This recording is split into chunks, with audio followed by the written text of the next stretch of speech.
A one, a two, a 1, 2, 3, 4. You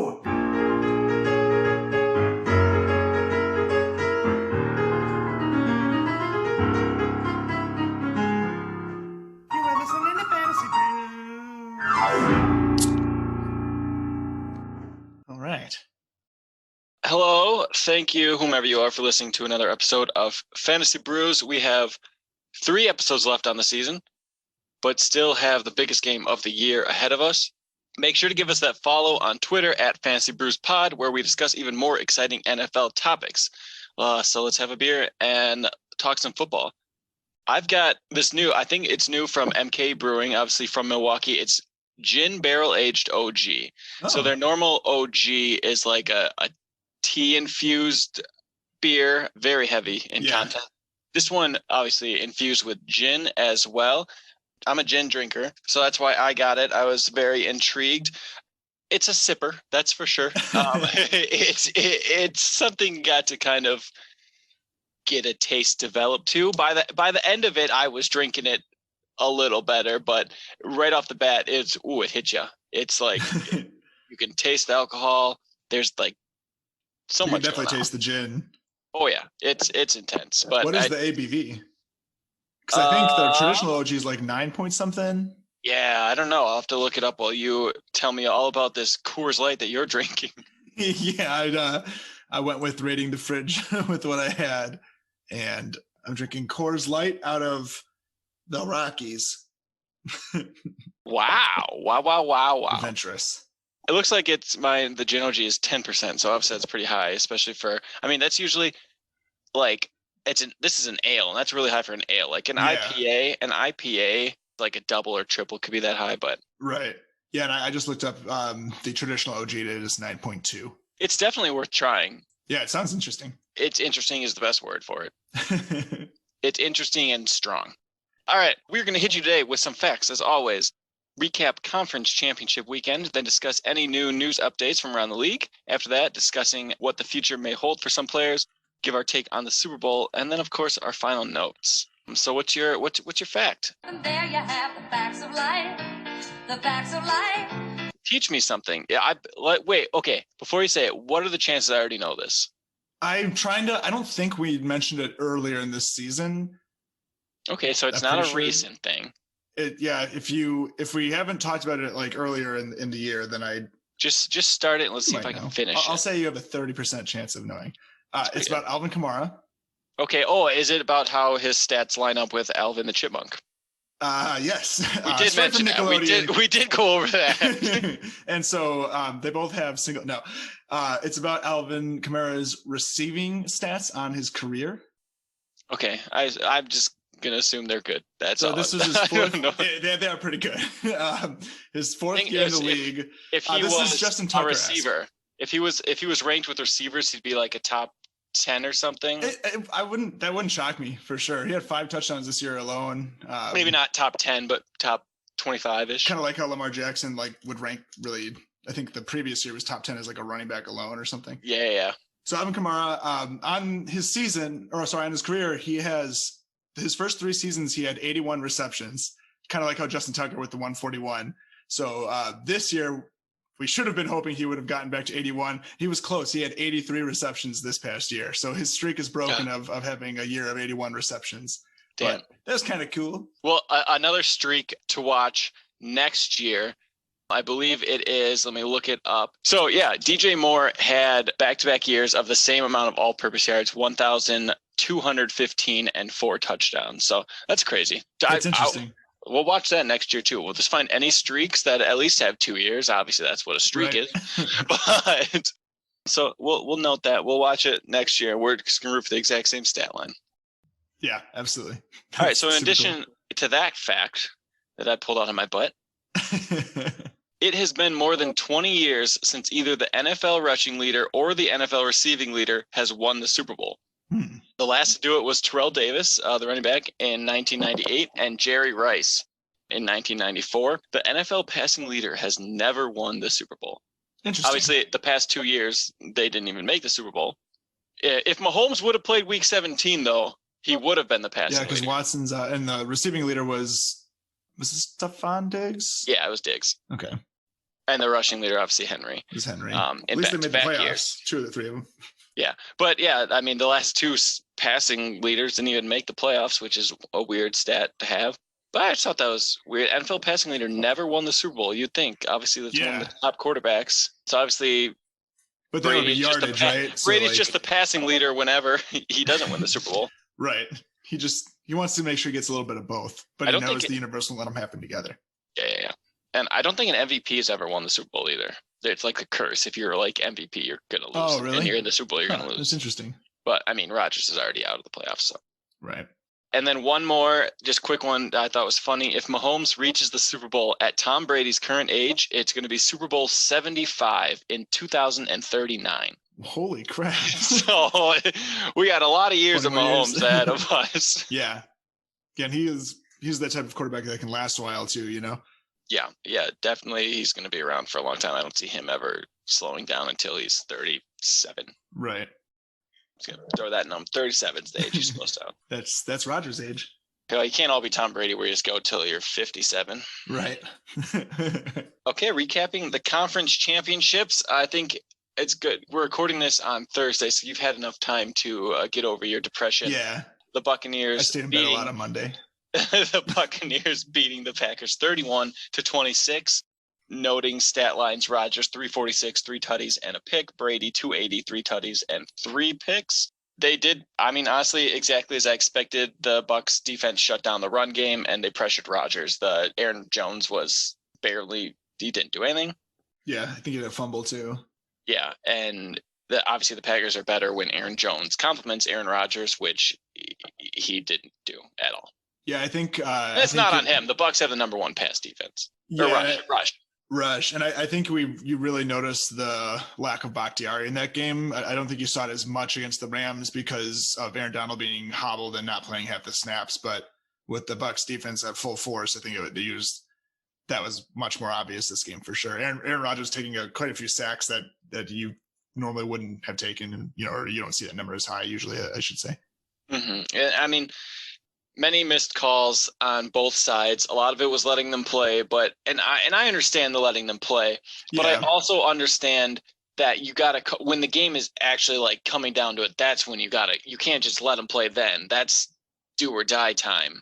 Yeah, it makes sense. It's weird to not really have consistency, and it's humans playing. I mean, like it's more obvious or notable because it's my team and it's the conference championships, but it happens all the time. And I mean, there was nothing huge that, like, no big holds or big interferences that weren't called. And there were no, like, not even close to interferences, not even close to holdings that were called. Right. So it wasn't anything like that. I put the a poll up on Twitter because obviously we live in Wisconsin. Everyone we ask around here is going to be biased. Right. So we're following like 1,000 some people on Twitter from all around the country. So I put in there, do the refs get the credit for the Bucs win? If so, how much the win is chalked up to their missed or incorrect calls? So I had 0%, 1 to 50, 51 to 99, and 100% because you can only do 4 choices on Twitter. Nobody selected 100%. 46% said 0%. So that tells you right there, it was a fair game. If you're from Wisconsin, anyone you talk to is going to say it was bullshit. But you can't be too biased when you're looking at it. And I can agree that shirt on that holding call, pass interference, whichever one it was, towards the end, the shirt was stretched out like a freaking 3 feet. Like, if that's not a hold, and they're like, oh, the ball was uncatchable. Yeah, have someone tug on your shirt while you're trying to run at full speed and see how fast you can go. Yeah. And they're like, oh, he flailed out. Like, okay, he was also expecting to be a lot closer to the ball. So you're doing everything you can to get to this ball, and you're going to dive thinking you can make it. And right. I mean, it was what it was. Yeah, I feel like I said, I think for me, I remember a couple calls earlier that didn't happen that were holding, like they were similar. I didn't go back to watch, so maybe it was my memory thinking they were more intense than the one that did get called at the end. I don't think it really contributed much to the loss. The Packers put themselves in a spot they shouldn't have been in to begin with. Like if that holding call doesn't happen, then what is the percentage chance to win? Like it's higher. I mean, you have a chance, I guess, but it was really low. And don't get me wrong, I was rooting for the Bucks, but I was also rooting for a hell of a game. And I was like, okay, this is going to be awesome. Rodgers is going to tie it up. Brady's going to have to go down the field for the win. That didn't happen because LaFleur made a stupid-ass call, and he went for the field goal. I don't know why he did that. I have not seen anyone like agree. You're going to try in the conference championships. You're going to rely on your subpar defense to shut down the greatest quarterback of all time when all he needs is a first down or two. I should find the stat. Maybe I can find it a little bit, but this year specifically, Rodgers has been insanely great in the red zone. And yeah, it was 4th and goal already. Like we didn't get the first 2 tries, but to go with your point, how do you not put the ball in the hands of your best player and trust him to get 8 yards? Like, yeah, for me, like the loss really relies on that play, not going for it there. Seemed crazy. I was hoping they got it just so I could see a Brady give it a try, and then at worst case scenario, overtime. Right. And Rodgers, I believe, was saying something about like he didn't realize that was the plan, or he thought they were going to like fake it on 4th or something. Like he was saying like he would have done things a little differently potentially if he had known that was like the plan. But yeah, that call by LaFleur I think was unfortunate. Like I love LaFleur. I think he's done a great job. Yeah, for sure. His entire career so far. He should you got to realize who you're playing if you were playing like the Bears, sure. Then okay, it's very doable. You're playing Tom Brady and the Buccaneers. You can't do that. You got to take it's not even a risk. It's just strategy. Right. So that was unfortunate. They were also down by 8 after going for 2 earlier in the game, where it made sense mathematically, like, at the moment, but there was a whole, half to be played. In the moment, I didn't get it why they went for 2. Right. Like I get the number thing, right? Like if they get it, then they're down by 3. If they don't get it, being down by 4 or 5 doesn't make a difference. But when it's not even halftime yet, there's so much more game to be played. Imagine they don't kick the field goal on 4th and goal and they go for it. Now they have to get the 2-point conversion to tie, which sucks as well. And then the other big thing that I don't know how much of this would be on LaFleur or the defensive coordinator, but at the end of the first half when the Brady Hail Mary, they left Kevin King manned up alone. I think they had either Kevin King was the one deep guy or they had one safety, but like they did like the Bucs did what the Packers should have did. Like you're in the playoffs in the championship match. You need to try to win. And there was nobody against him. The only guy that was close was Kevin King, who was beat on an earlier touchdown in the game. Man. So that seemed unfortunate as well. Those guys in the backfield, they were just beat. Like Brady just kept going deep. Sometimes it didn't like the first couple times he went deep, it worked great. Then he just kept trying it, and the Packers were like, "Okay, we kind of figured it out, Brady. You're going to go deep." So they should have stopped going deep at that point.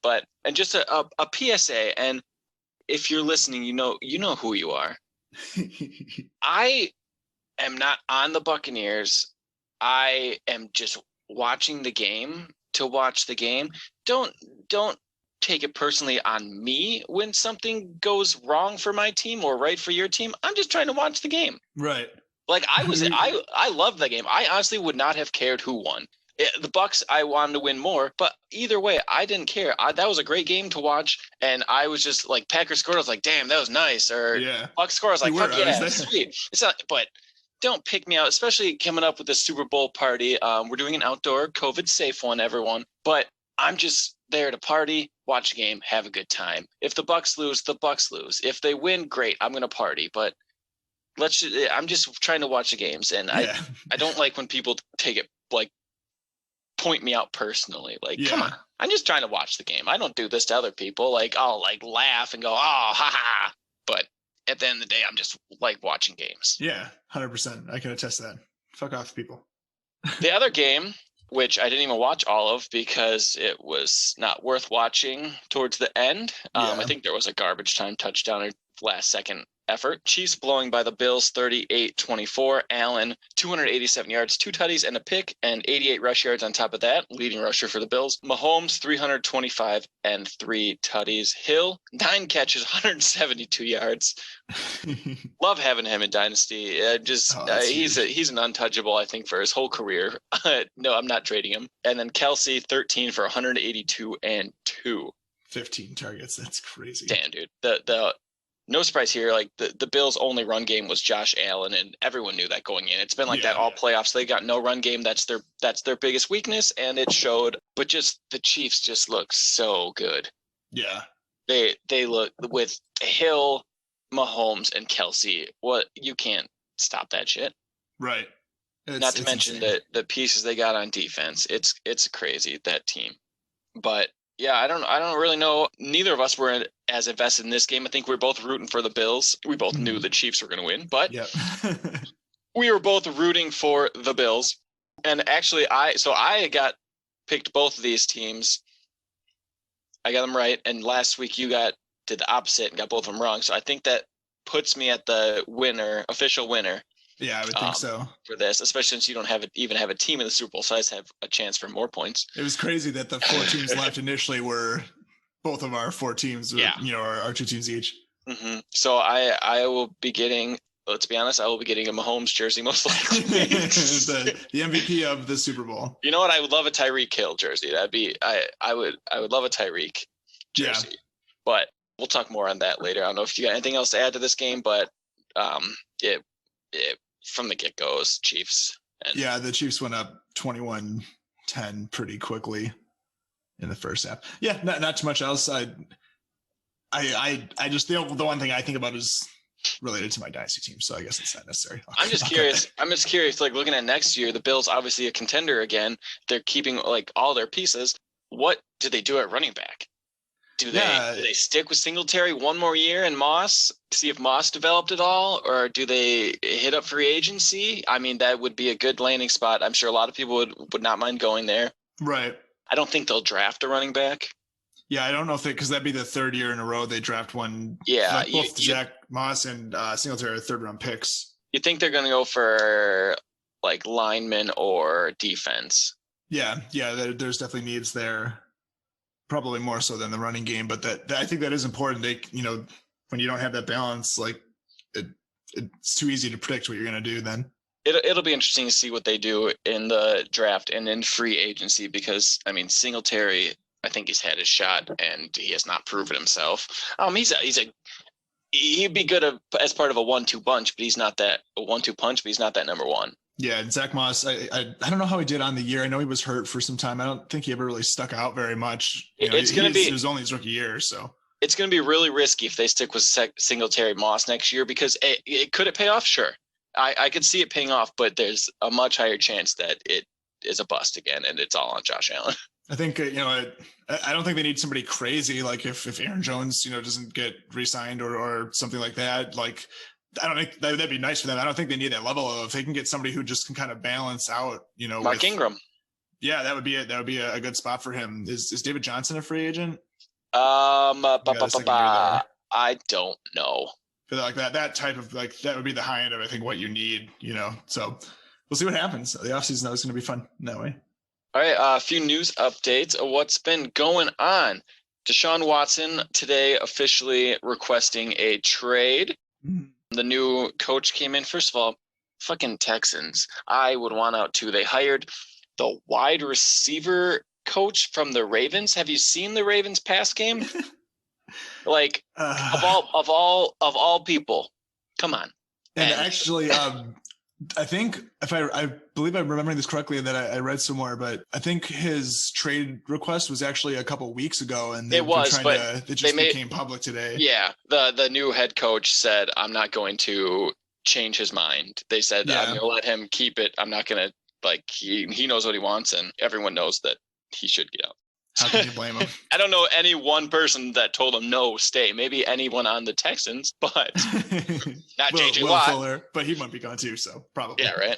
So that'll be crazy. I would love to see him a lot of play. I wouldn't even mind seeing him on the Bears, Lions.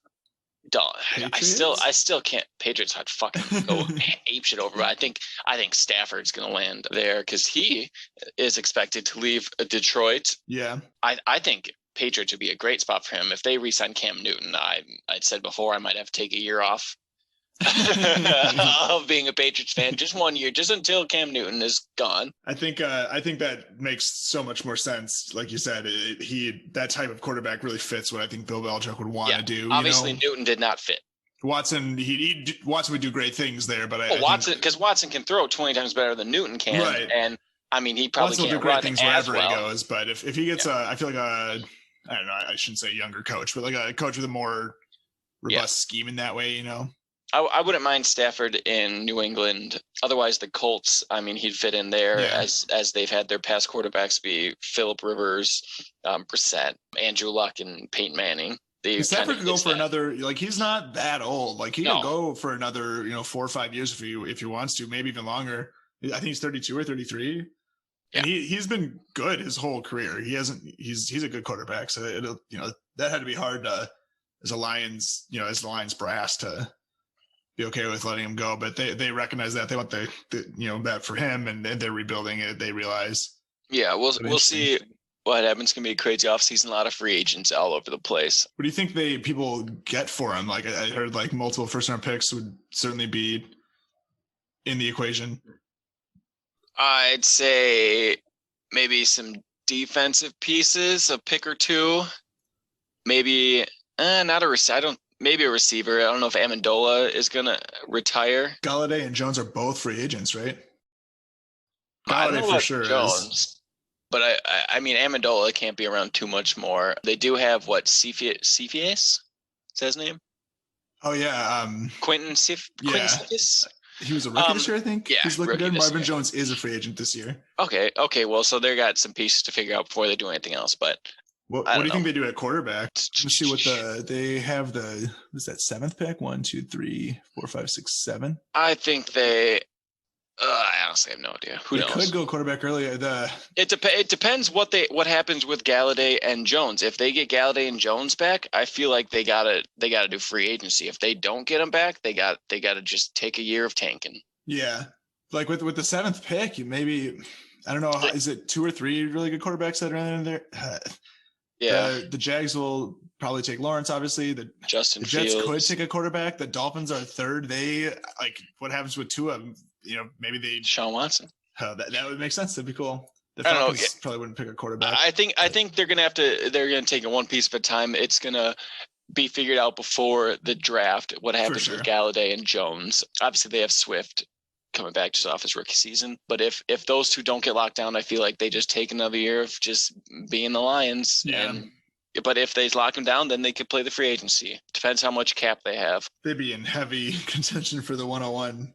Yeah. The following year, if they. Oh yeah. Who they get? Blau.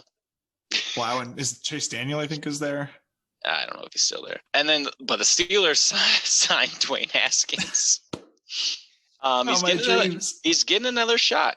Who knows what that team's going to look like next year? Big Ben, Connor, and Juju. Who knows if any of them will be there?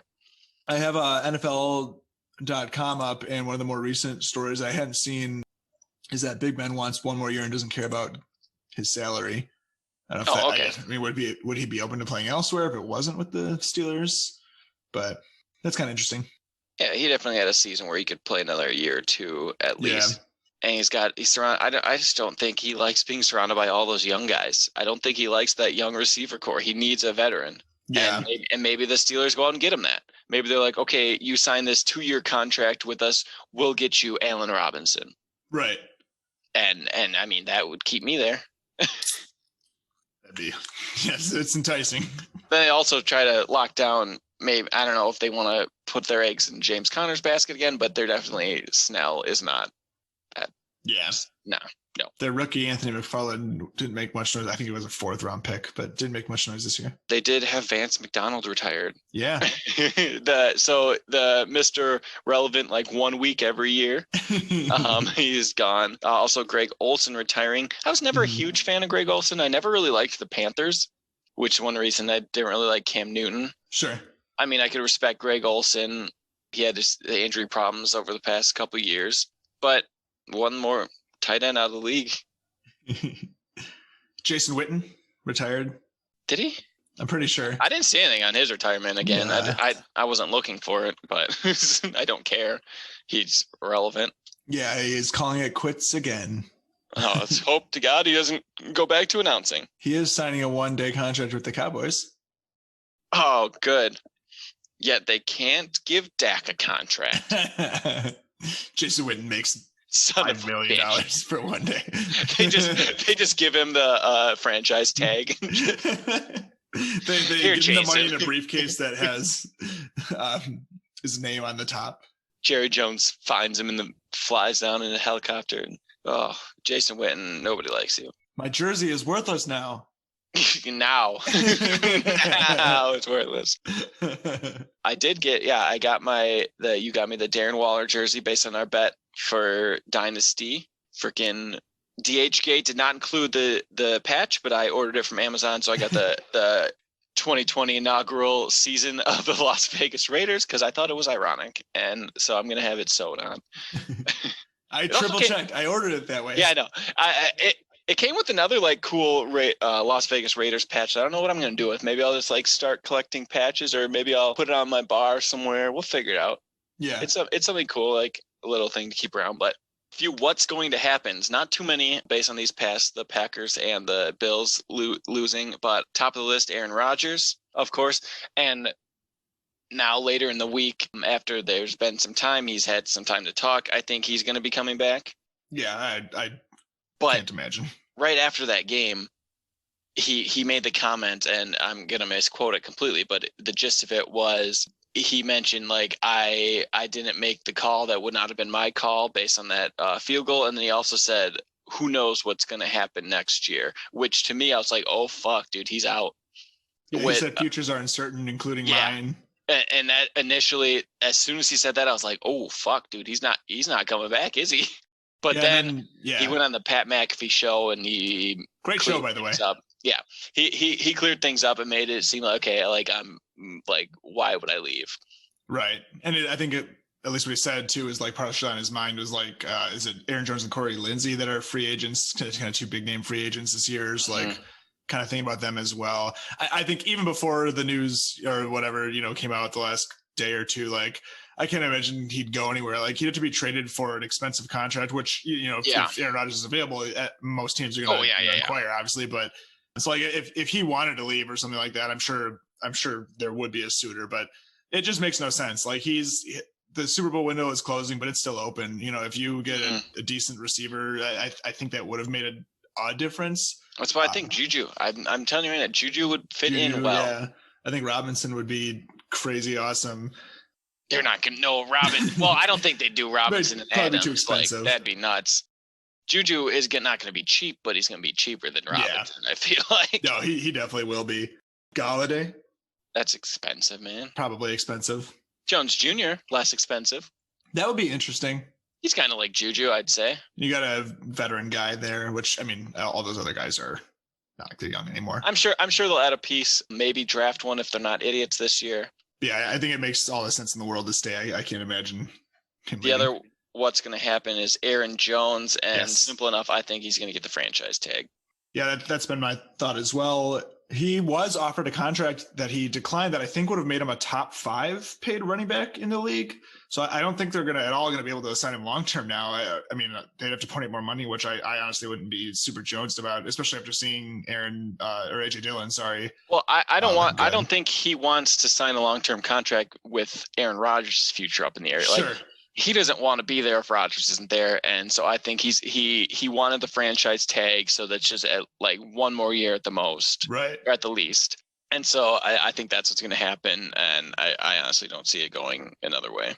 I think it's obviously more likely that he's gone than Rodgers if one of them is leaving. But yeah, I agree. I think he'll probably end up on the same team at least for next year under the franchise tag. Mm-hmm. Is Jamal Williams a free agent too? I would assume so because he was drafted the same year as Jones. Same year, yeah. He was a little earlier, I think, in the draft. So I would assume so, but they're going to let him go with keeping AJ Dillon. I don't think Jamal Williams, and he ends up somewhere as a number 2, probably. I think he'd be a good contribution somewhere. I think he runs hard. He's pretty good receiving out of the backfield too, but it always catches my eyes watching him run. He runs really hard and gets the extra yards. According to Tyler, he's a receiving back. Yeah, his receiving stats aren't. I never agreed with that. I think it was 2 years ago where he had a bunch of receiving touchdowns. There's like 5 weeks in a row or something. It's crazy. In 4 years, he's got 8 touchdowns, almost 1,000 yards. Yeah, every year he's had only around somewhere between 210 and 262 yards. Yeah, as I said, I didn't understand. More receptions lately. It was 2 years ago where he had 5 touchdowns. I think that was kind of the big year. I wouldn't classify him as a receiving back, but I think he's better out of the backfield catching than most other non-receiving backs, or a good amount of like you can rely on him to do it. It's an option. Whereas with some guys, you just can't do that. Yeah. So let's talk about the big game, the Super Bowl coming up. We have Buccaneers versus the Kansas City Chiefs. First time a team has ever played in a Super Bowl in their home stadium. Of course, it's Brady. Who else? But it's going to be, I'm hoping for a great game. I really don't know what to expect. Yeah, it's going to be it's going to be exciting for sure. We said earlier with whatever of the two teams that made it here at this point is going to be an awesome matchup, and this will be great. I want the Bucs to win, obviously, and I'm picking them. They're my pick. They've been my pick since the playoffs started. But the Chiefs they're just too good of a team. They're going to win. Like I'm not going in with a bunch of confidence for the Bucs with how great the Chiefs look. But then again, the great game in the earlier part of the season for these two teams, and Patrick Mahomes' last playoff loss was to Tom Brady. That 2 years ago in the conference championship. I don't know who I want to win. Once the Packer game was like as things were kind of ending, and then after the game, I was very much fuck the Bucs, go Chiefs. Obviously, being biased in that moment for sure. And like sometimes I take the idea of like, oh, like I want to cheer against the team that knocked us out or whatever. But like I think the Packers beat themselves, not like that the Bucs didn't deserve it or anything like that, but those two crucial plays were both on the Packers coaching. Mm-hmm. So that's unfortunate that way. So at this point in time, I don't really know. I'm going to assume I'll end up leaning towards the Chiefs, but I won't really know until the game starts. I do think the Chiefs will win. The way I look at it is the Packers came as close as they did, and I don't think Andy Reid, that offense is, I think, a little better than the Packers, obviously, and then I don't think Andy Reid is going to be at all prone to the same types of mistakes that LaFleur and the other coaching staff made in that game. More than anything, this game is going to come down to coaching, and Bruce Arians is going to He's going to be watching nonstop tape, I'm sure, as he would anyways. But they're going to have to limit what Mahomes can do. That shovel pass they've been running in the red zone has been working, and I can almost guarantee they're going to run it at least once in the Super Bowl. Like they've done it, I think every playoff game so far. They've ran it like 2 or 3 times in the season where they fake a rollout from Mahomes to the right, and then they just do a quick shovel to like Kelsey, or I think they had their fullback once or twice, because everyone rolls out thinking Mahomes is going to run it, but then Kelsey's just right there, right up the middle for the touchdown. I think I got a running back behind too, where like maybe it's a pitch, sort of thing. Yeah. I think they ran it twice in the divisional championships. They ran it at least once last week in the conference championships. They ran it 2 or 3 times for a touchdown in the regular season. And that's the play they got to look out for, because if they're on the 5-yard line, you can almost guarantee that's going to happen. And it's been working. Like teams have known about it the last couple of weeks, and they still can't stop it. Like you just get everyone going the other way, and they can't change direction in time. Travis Kelce at that point is still going to have 2 options at least with which hole to take. Mm-hmm. It's beastly. Speaking of that, the plays that have been working in the Packers-Buccaneers game. I know when the Packers played the Rams, that red zone play where Rodgers, I think he didn't roll out. Adams had that small little route where he before the ball was snapped, he was on the left side. He ran over to the right. He ran to the left, and he ran back to the right then. And then Rodgers hit him right there for a touchdown. And Ramsey just had a hissy fit. Somebody got it, or like he had to jump out of the way of one of his own defenders. They tried that exact same thing against the Buccaneers, but they shut it down. And it did not work. I can't remember who it was on Adams, but he knew exactly what was happening. He played it perfectly. And I feel like that was great coaching right there. And that's the kind of stuff they're going to have to pull against the Chiefs. If they know, like obviously Arians saw that play, right, and he talked to his guys. He goes, watch out for this. It's worked perfectly against the best pass defense. It's going to work again.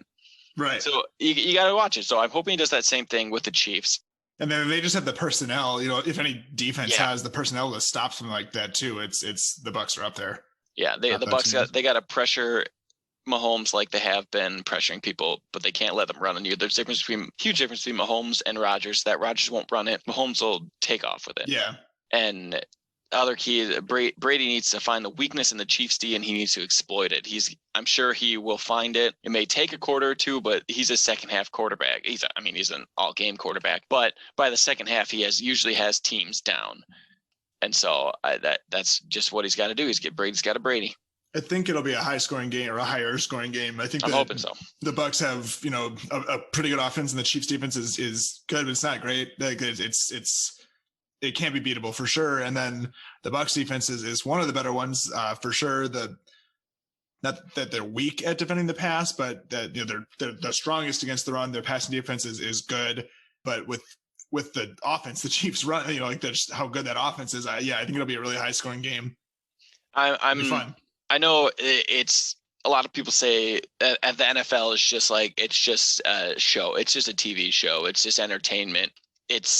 I'm not saying, I don't think it's scripted by any means, but they say that they encourage certain things to happen. And I'm just afraid this is going to be one of those games where it's Brady handing off the reins to Mahomes, where Brady says, okay, oh, sure, it's your time now. Like with maybe Brady wins this one, and then next year it's the same matchup and Mahomes wins, Brady retires. That's the fairy tale ending. Let's be honest. Yeah. That's the big blockbuster ending. Like, okay, Brady beat him one more time when he beat the young guy, but then Mahomes comes back stronger than ever.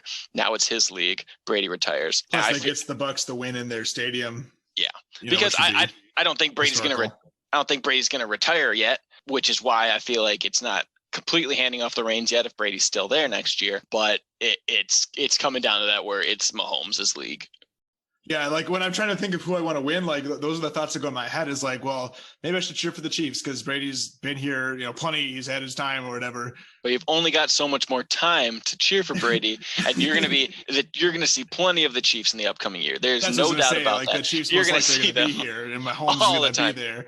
And like, I do think it'd be cool to see that moment happen where a team wins a Super Bowl in its own stadium. Oh yeah, that'd be so cool. If there was like part of what makes me okay with like wanting that to happen a little bit is like the Rodgers will not do it because you're not going to have the Super Bowl in snowy Lambeau. So there's no way Rodgers could do it, or at least not while he's on the Packers, which is I guess more what I would want. So maybe I'm okay with Brady doing that, but we'll see. I'm definitely not going to pick a side either way. It's going to be like before. I'm going to need the first drive or two to happen, and I'm going to see like somebody drop a pass, and once I'm happy or excited or sad, I'll know who I'm cheering for. Yeah, are they doing? I know they usually do the NFL honors the day before the Super Bowl, and we have to watch Steve Harvey not be funny. But are they doing that again this year? It looks like it is happening on February 6th. Oh God, who's hosting?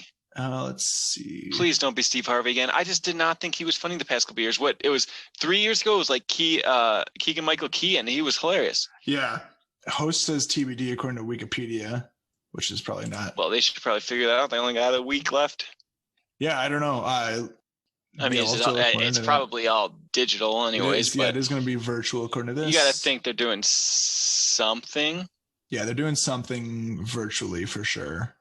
Just looking quickly, I'm not seeing who's hosting it, unfortunately, or I'm not seeing other details. Too much news. I like watching those when they just like kind of rag on some of the guys, and they are pretty funny. Yeah, but I mean, just Steve Harvey's last year. I think we were watching it. We usually watch it before the Super Bowl starts. We get everyone together and we pull it up on YouTube and we watch it. And last year, I think we were halfway through. I was like, nobody was laughing. I was just like, should I just turn it off? Yeah. And I mean.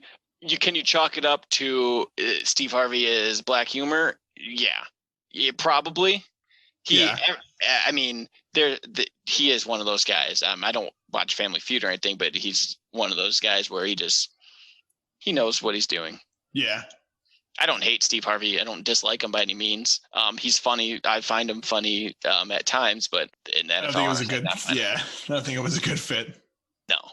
Hopefully it's somebody entertaining. Yeah, I'll be interested to see. Keegan-Michael Key killed it. I thought he was hilarious. A couple years ago. I forgot about that. He's hilarious. I think Peyton Manning did it. Peyton Manning did it a while ago. The year after he retired. He's a regular comic. And I think he was actually. I mean, I don't like Peyton Manning, but I think he was actually kind of funny. He had some good jokes. Obviously, he didn't write them. But, I'm trying to think. Kevin Hart would obviously be hilarious if they had him. That'd be great. I'm trying to think who else they would get. They obviously have to get somebody who would appeal to the younger crowd or the young players, rather. I mean, they're all right. It's weird. We're at the age where we're older than some of the guys we're watching now. It's strange, but we'll see who they get. yeah, I guess I shouldn't have high hopes, but it'll be interesting to see what happens. Final notes. How are you feeling about the Pro Bowl? I'm not going to watch anything. I'm probably gonna check it out just to see. I can't imagine it's gonna be something that's gonna capture me for very long. It's Deshaun Watson and Derrick Henry playing, and they also have Keyshawn Johnson and Snoop Dogg against Kyler Murray, Jamal Adams, Marshawn Lynch, and Bubba Wallace. Yes. Who's the NASCAR guy, so I don't know why he fits in there. He's the only non-NFL guy.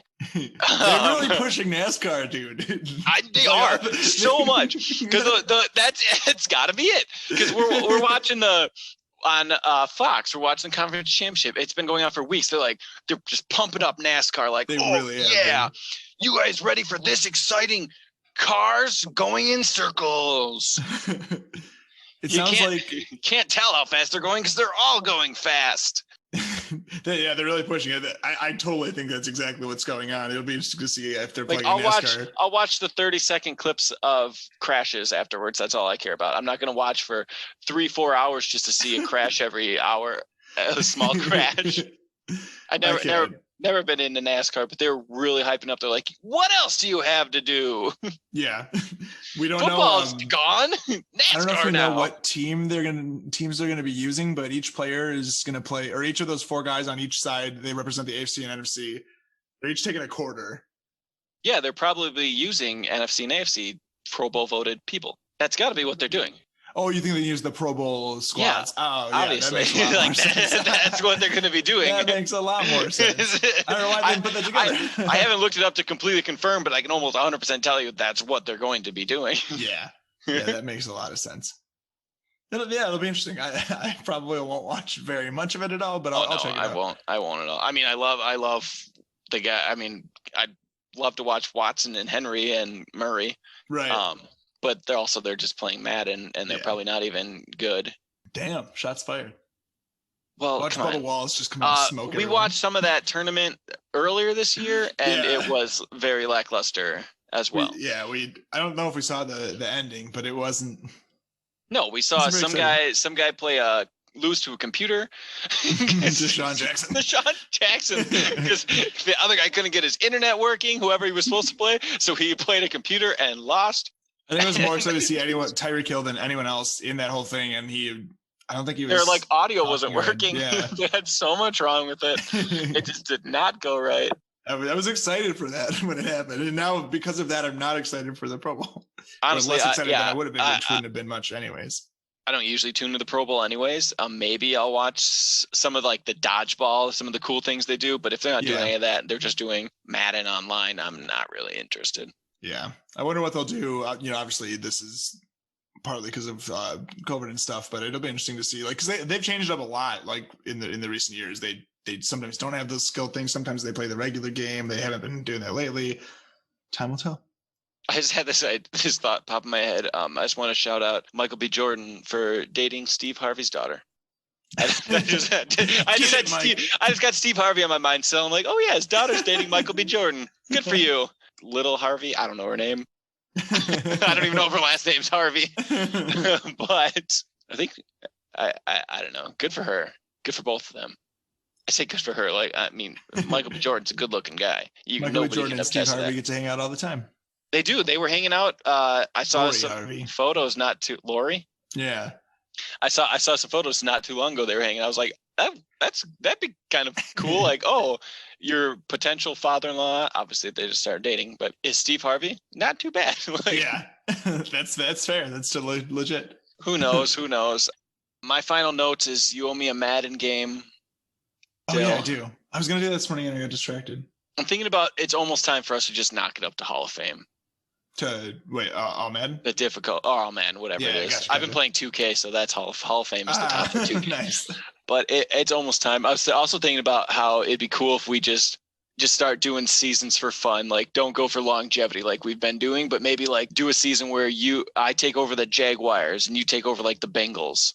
Oh, that'd be kind of interesting. That'd be cool. Or we do one where we just do our dynasty teams and then we've talked about that. We talked about doing our dynasty teams, which would be pretty cool. I think it'd be fun to do some mess around seasons, not just keep our longevity one too, but maybe get a couple going where it's just insane, or like try to rebuild, see how much I can actually rebuild the Jaguars. Obviously I would have Trevor Lawrence, but but if you take over the Bengals, you got T. Higgins and Joe Burrow. You're not going to complain. Right. I take James Robinson and DJ Chark, and I randomly draw from like the bottom 5 teams or something. Right. Yeah, I think it'd be fun. Ideas. But we'll see. We'll see. Yeah, I'll play that tomorrow for sure. Yeah, during the day, because then when I get home from work, I got a game ready for me. Or if we edit I don't know what I'll do, but I'll edit and play. I just don't know which order I'll do it in. Probably should edit first, but it doesn't matter much. Yeah, nothing's happening. That it's time pressure. Nobody actually cares about the quote unquote Pro Bowl. Bye. Bye. Thank you so much for listening to this week's episode of the Fantasy Brews podcast. Be sure to follow us on Twitter at Fantasy Brews Pod. You can also follow us to download our episodes every week on any of your favorite podcasting services like Podbean, Apple Podcasts, Google Podcasts, and Spotify. Thanks again for listening. Have a beer for us on Sunday.